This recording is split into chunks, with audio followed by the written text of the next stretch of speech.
Hello, I am the Understudy, and this is the channel where we discuss everything musical theater related.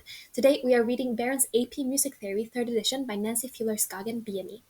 This is a long and extensive book, and I'm working my way through it to learn more, and these videos are a way for me to organize my own journey, but I am very happy that you're here with me. And before we start, if you have any questions, always leave them in the comments, and I get to them as soon as I can. And let's go. This is part 10, Melodic Composition.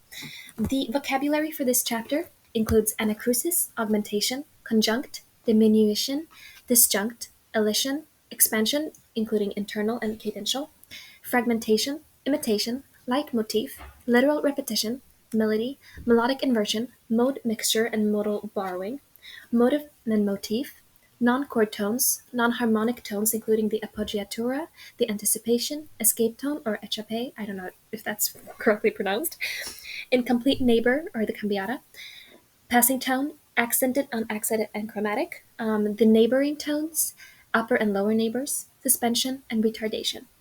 There's also the octave displacement, phrase structure, including symmetrical and asymmetrical, period structure, including antecedent and consequent. Anyways, parallel period, contrasting period, double period, repeated period, and modulating period. Then there's retrograde, rhythmic displacement, sequence, transposition, and variation. So, the building blocks of melodic form. To many of us, music means melody. Melody is a series of single notes that begin, moves forward, and ends. It has direction, shape, and continuity, tension and release, and expectation and arrival. How are melodies constructed? A melody is defined as a logical progression of pitches and rhythms, a tune. It is a linear succession of notes that form a recognizable unit which is used to separate a melody from random pitches. Melody is the most important part of a composition and should be the most memorable. Melodies do not always begin on the downbeat. Sometimes the melody begins before the beat called pickup notes or anacrusis. The anacrusis is an incomplete measure and that combines with the final measure of the phrase to equal the meter. A good melody will use mostly stepwise motion, meaning conjunct, or some skipwise disjunct motion. Most melodies rise and fall and often lead to the listener to the stepwise, to the climax or high point, and then resolve the tension to create a feeling of comfort or relief. Or many provide variety with a skip or leap. A good melody must have movement, moving forward and contour or shape of a line of music. Moving forward with contour or shape of a line of music. The best melodies are not only centered but also somewhat contained or limited in range, usually within an octave. Longer melodies employ repetitions, which have a distinct form and are built from simple motifs and short melodic phrases. How do you choose what notes to use for melody? When creating a melody, for part writing and realizing a figured bass, the harmonic structure of chord progression presents your menu of note choices for the melody. Creating contrapuntal motion between the bass and the soprano, parallel, similar, oblique, and contrary, also impacts your choice of melody notes. There are four scale tones that define the tonality and the modality of the melody. The tonic, because it is the tonal center of composition. The median defines its harmonic nature, that is, whether it is in major or minor. The dominant is the fifth degree of the scale, and the seventh degree of the scale positions your melody to return to the tonic, emphasizing the leading tone adds tension to the melody. In general, you want your melody to move from unstable to stable tone, especially at the end of a phrase. Melodic structure. Structure and form are important in any musical composition. Structure organizes the music and guides the composition through the individual components: introduction, melody, climax, development, and conclusion. Melodies are constructed in phrases. Phrases are single, coherent musical thoughts that move toward a goal, the cadence. A four-measure segment makes a phrase only when it concludes with a cadence. Musical phrases lead logically one to the next and also have a musical relationship to each other. This is associated once again to the language where related sentences connect together into paragraphs. A melodic unit that is smaller than a phrase is called a subphrase. It does not end with a cadence. Often, phrases occur in pairs. When the first phrase of a pair ends with a weaker cadence and the second with a stronger harmonic conclusion, then this pair of phrases together form an antecedent and consequent relationship known as a period. The most common antecedent, I think that's yeah, ending is a half cadence followed by the consequent ending with a perfect authentic cadence. When the melody of the two phrases making up the period begin identically, or the second phrase is a variation of the first, this structure is called a parallel period. When the melody of two phrases are different from each other, they are called a contrasting period. When two phrases both end with a strong cadence, there is no antecedent consequent relationship and therefore no period.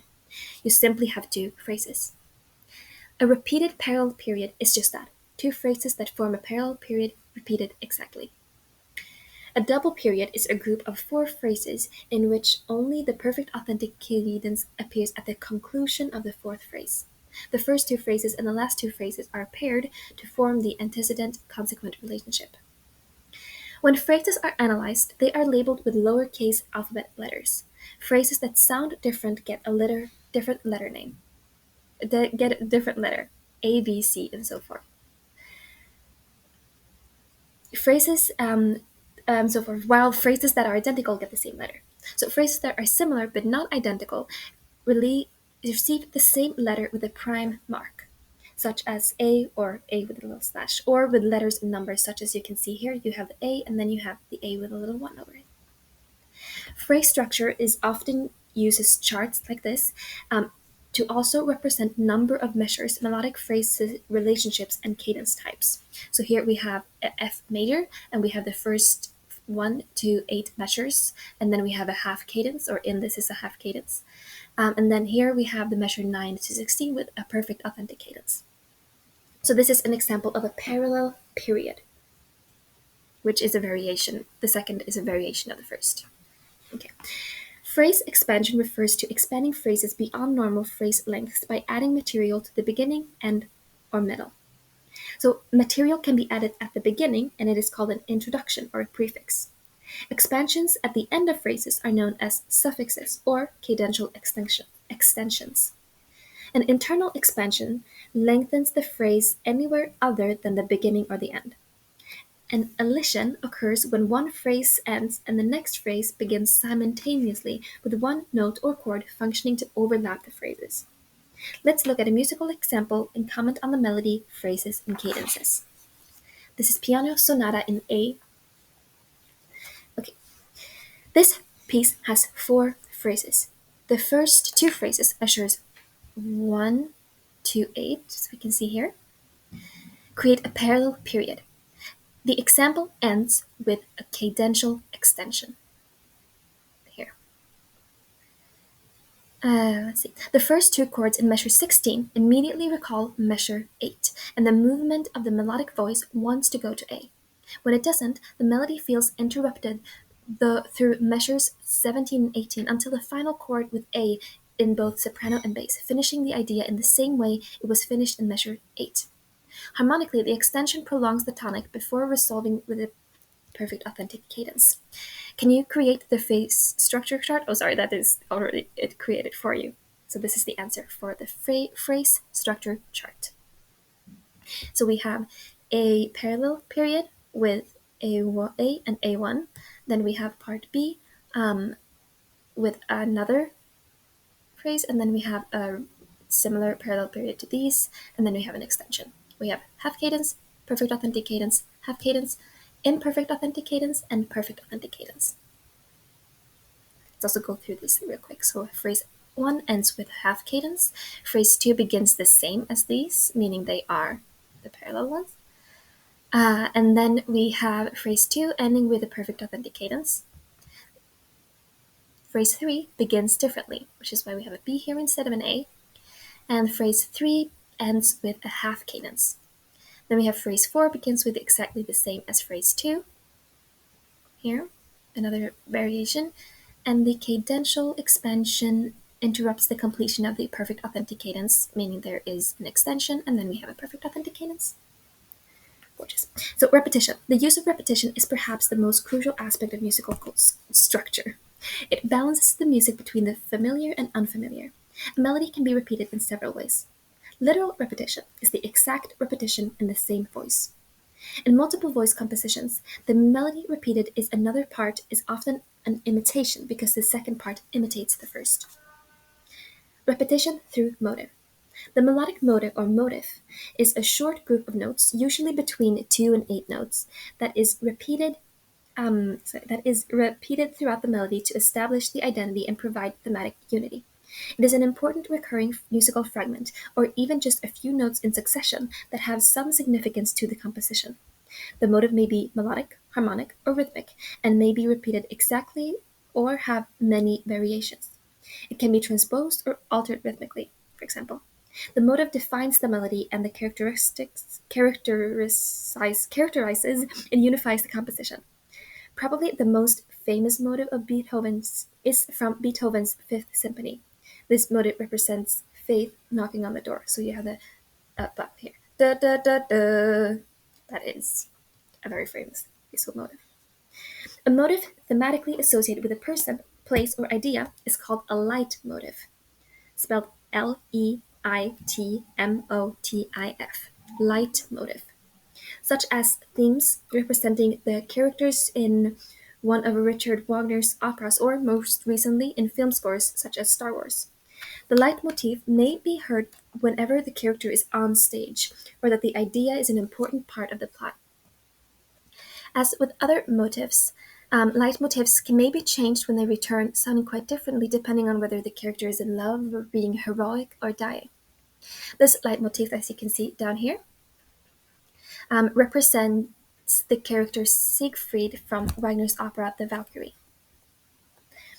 A musical theme is often a complete melodic phrase anywhere from 2 to 8 measures.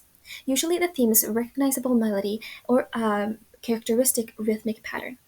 It is the main musical idea, and like the motive, it defines the composition, reinforces it through repetition, and serves as the basis for expanding and elaborating the melody, often through variation. Repetition through variation. With variation, the original motive is used as the basis for related musical ideas. Types of variations are melodic sequence, which refers to repeating the original motive starting on a different pitch. A sequent can be exact, in which case the interval of the original motive are retained utilizing chromatics, or inexact, where the repeated intervals are diatonic. We also have inversion or melodic inversion. It is the imitation of the melody performed upside down from the original melody. It moves in the opposition by the same diatonic interval. For example, if the original example moved up a third, the inversion would move down a third. If the inverted intervals are exact, up a major third inverts down to a major third. This specific kind of inversion is called a mirror inversion, meaning it's when it's the quality, not just the actual space. Not just a fifth or a third, but a major third or a perfect fifth, for example. A retrograde means the melody is played backward. A retrograde inversion plays the pitches of the original theme exactly backward and inverted. Rhythmic displacement keeps the original rhythmic structure intact but moves to a different place in the measure. For example, instead of starting on phrase on beat 3, you start on beat 4. This is a very common method of variation in popular music. Augmentation is a form of rhythmic variation where the pitches remain the same but the rhythms are lengthened, note values are made longer. Diminution is the opposite of augmentation where the note values are shortened. And expansion adds new material, typically to the end of the original phrase. Modulation refers to the act or process of changing from one key or tonal center to another. A variation may repeat exactly or altered in multiple ways, but in a different key, usually closely related to the original. Mode mixture involves combining chords from the parallel major or minor mode to increase harmonic resources. Mode mixture or modal borrowing provides more variation in harmonies or occasionally borrowing a chord from a parallel major or minor mode. Ornamentation or embellishment is the technique of adding or decorating the melody with non-chord tones such as passing tones, neighboring tones, and suspensions. We now look at a more challenging example, minuet in G minor, and do an analysis of melodic structure. Remember that cadences not only determine tonality, but are also critical when identifying phrase structure. So here we have a modulating double period. Um, let's see what it says. So phrase 1 and 3 begin the exact same melody. Phrase 2 and 3 are the same melody transposed, 2 in G minor and 4 in B flat major. And both 2 and 4 also contain a melodic sequence. So here we have 1 and 2, measures 1 through 8, ends with the half cadence in G minor, antecedent, and then we have phrase 3 and 4, measures 9 and 16, which ends with a perfect authentic cadence in B flat major, consequent. And this makes it a double parallel period. There is a periodic structure here, but because the final perfect authentic chord is not in G minor, but has been modulated to the relative key of B flat major, it is considered a modulating parallel double period. Let's look at another example. Here we have Woodworth by William B. Bradbury. We can look at this example in two different ways. First, consider that the example contains two phrases, measure 1 through 4 and 5 through 9, both beginning with the identical melody. However, this would not be considered a parallel period because there is no antecedent consequent. Both phrases end with a weak, imperfect authentic cadence. Phrase 2, measures 5 to 9, contains two subphrases that are asymmetrical of unequal length. Phrase 2 also contains a melodic sequence in measure 5 and 6, the same rhythmic pattern, but the melody is up an interval of a fourth, plus an additional measure 7, that continues the same rhythm and prolongs the tonic before the cadence. Second, consider measure 1 through 4 as two phrases, measure 1 and 2 and 3 and 4, instead of 1. Do these phrases have periodic structure? The melodies are contrasting, so is this a contrasting period? The answer is no, because both phrases end with a weak, imperfect authentic cadence. Because it could be either the performer's interpretation of measure 2, whether or not to make the half note a resting place, determines the phrase length. Let's move on to some non-chord tones. So while doing harmonic analysis, you may find notes that don't belong in your chord. These notes that don't belong create a temporary dissonance against the member of the chord and are called non-chord tones or non-harmonic tones, not part of the harmony. Non-chord tones, also called NCTs, may occur in any voice, but are most common in the melody. Some non-chord tones are added as ornaments or embellishments. Some are added to increase tension, and some are used to connect chord tones together in a more pleasant melodic line. We think of non-chord tones as having three parts. First chord tone, called the preparation, the dissonant tone itself. First chord tone, called the preparation, the dissonant tone itself, and the chord tone it leads or resolves to, the resolution. The labeling of non-chord tones is one of those areas about which many music theorists agree to disagree. Remember, you must be able to understand the concept behind the term, what it is and what it does, not just the label. So let's go through them. We have the passing tone, PT, and these are melodic embellishments that fit in between the preparation and the resolution by stepwise motion. There are two kinds. Accented passing tone occurs when passing tone is not part of the chord and it occurs on the beat. And a chromatic passing tone is a non-diatonic chord requiring an accidental, connecting two chord tones one whole step apart. We have the neighboring tones, N, T, that are non-chord tones that decorate a line of moving from one pitch to another one step above upper neighbor or below lower neighbor, and returning to the original pitch.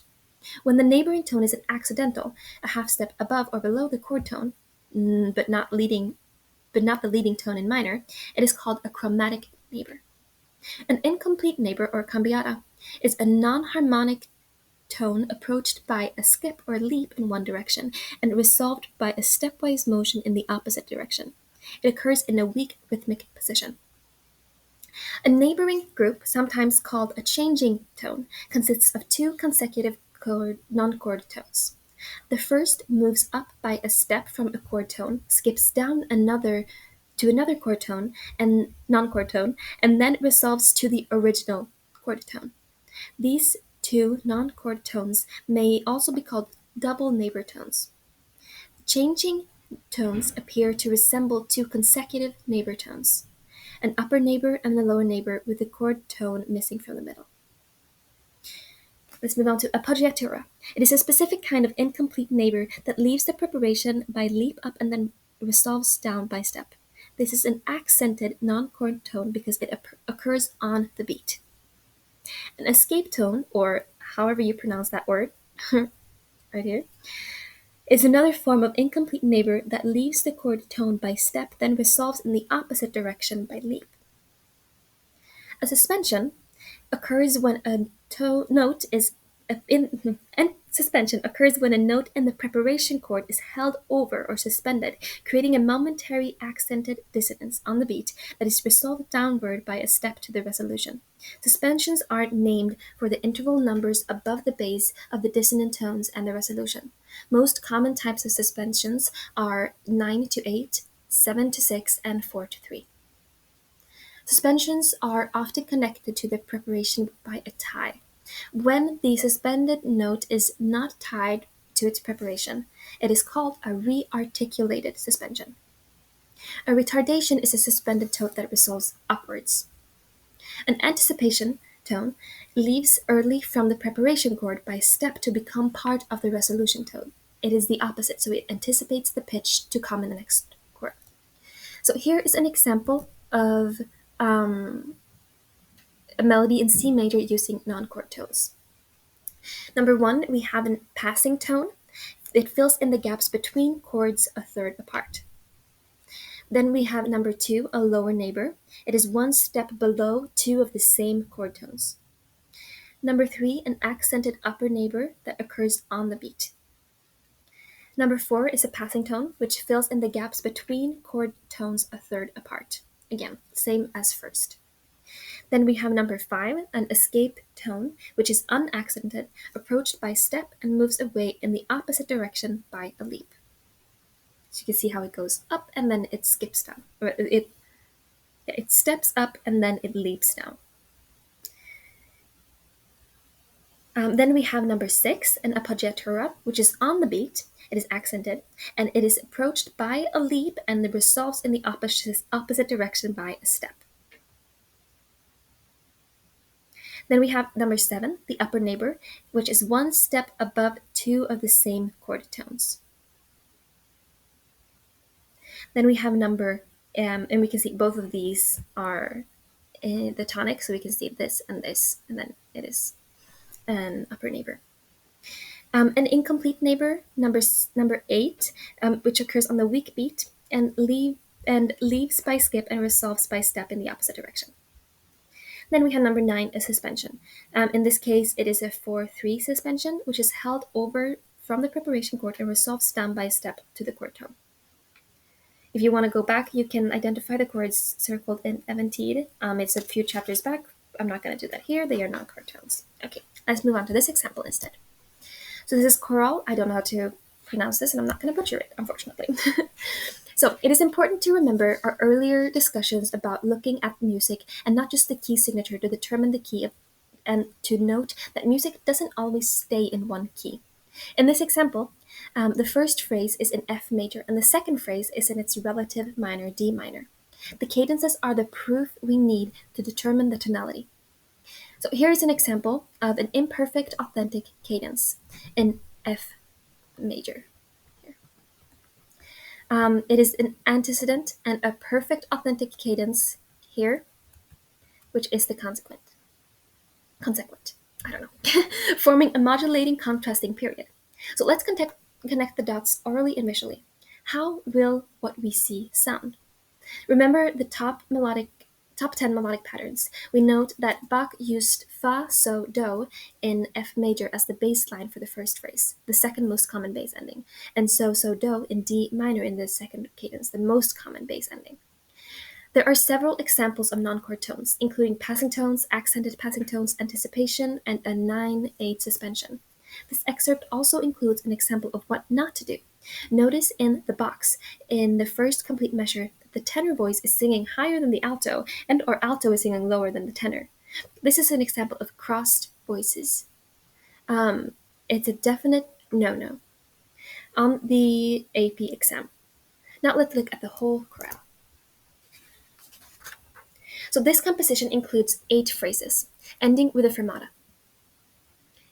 And each phrase ends with a fermata. Notice that phrase 1 and 2, measure 1 to 4, are identical to phrase 3 and 4. The fifth phrase, measure 9 to 10, is in F major and ends with an imperfect authentic cadence, a diminished leading tone triad in first inversion to the tonic, sometimes called a leading tone cadence.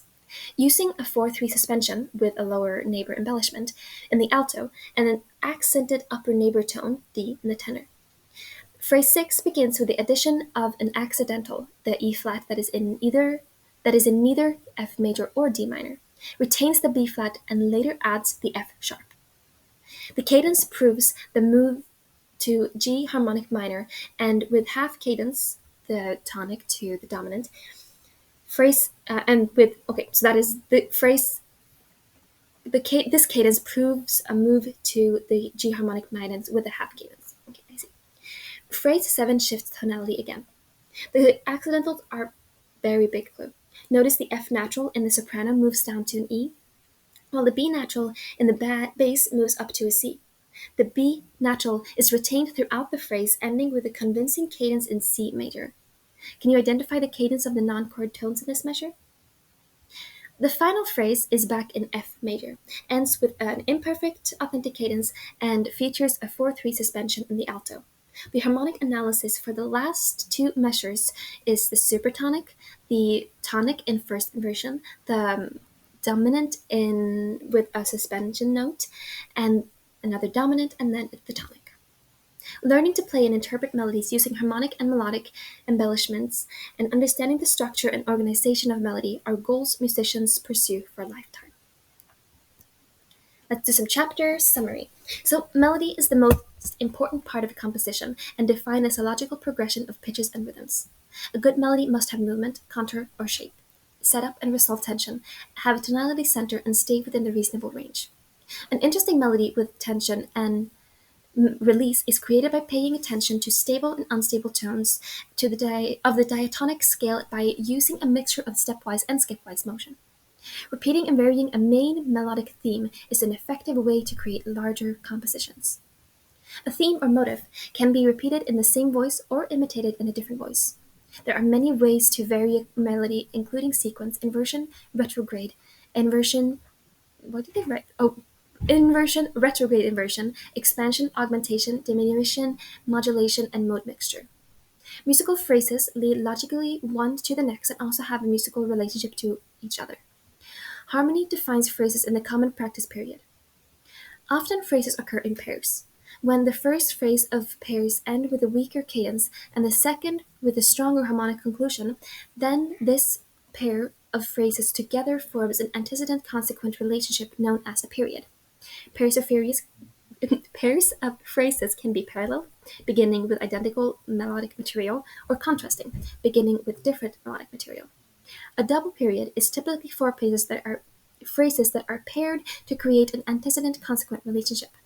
The cadence at the end of the phrase phrase 2 is active in nature, while the strongest cadence is at the end of phrase 4.